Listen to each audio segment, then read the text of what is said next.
एक पूरी सिविलाइजेशन बिना किसी निशान के, बिना किसी जंग के और बिना किसी साफ वजह के गायब कैसे हो जाती है।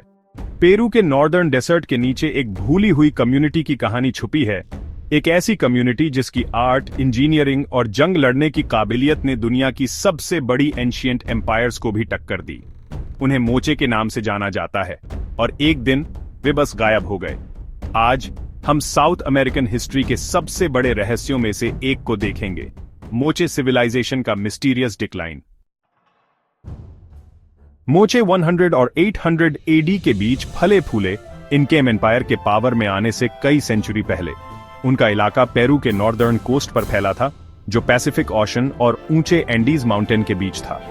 दुनिया के सबसे सूखे डेसर्ट में से एक में रहने के बावजूद उन्होंने एक बहुत ही एडवांस सोसाइटी बनाई। शानदार सिंचाई प्रणालियों का इस्तेमाल करके मोचे ने डेसर्ट को उपजाऊ खेत में बदल दिया। उन्होंने मक्का, बीन्स, स्क्वैश और मिर्च उगाई, जिससे उनकी लाखों की आबादी को खाना मिला।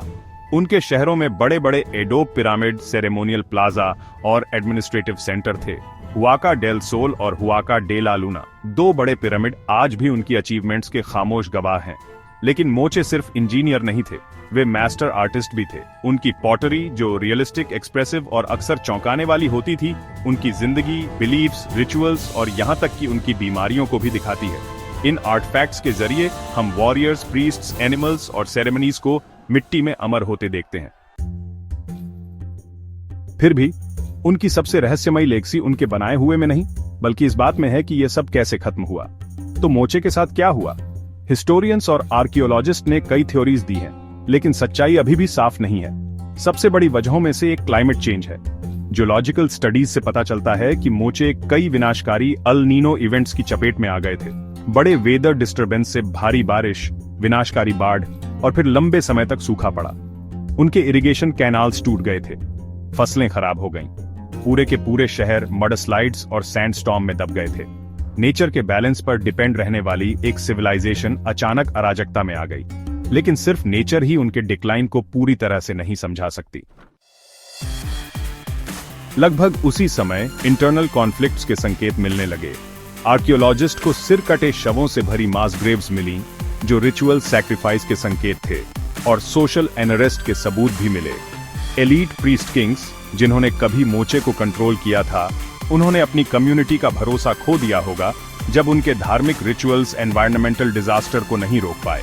पावर का यह कमजोर होना विद्रोह, सिविल वॉर और सेंट्रलाइज्ड रूल के टूटने का कारण बन सकता था।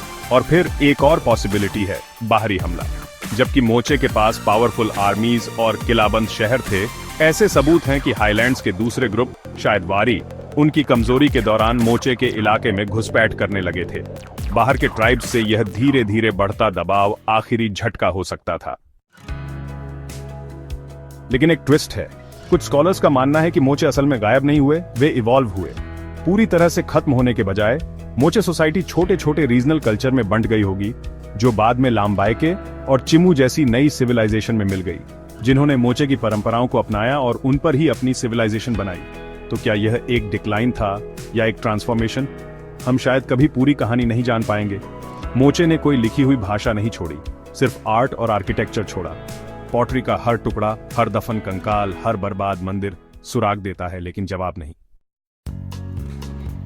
फिर भी एक अजीब तरह से मोचे अभी भी हमसे बात करते हैं। उनके मंदिरों के जरिए हम उनकी एम्बिशन देखते हैं, उनके पॉटरी के जरिए हम उनकी ह्यूमैनिटी देखते हैं, और उनके अचानक गायब होने के जरिए हमें याद दिलाया जाता है कि कैसे सबसे बड़ी सिविलाइजेशन भी खत्म हो सकती है, समय, नेचर या अपनी ही चॉइसेस से मिट सकती है। उनकी खामोशी उन सभी से एक सवाल करती है जो उनका अध्ययन करते हैं। अगर मोचे जैसी एडवांस सिविलाइजेशन गायब हो सकती है, तो हमारी अपनी सिविलाइजेशन के बारे में इसका क्या मतलब हो सकता है? यह है एकोस ऑफ टाइम। देखने के लिए शुक्रिया।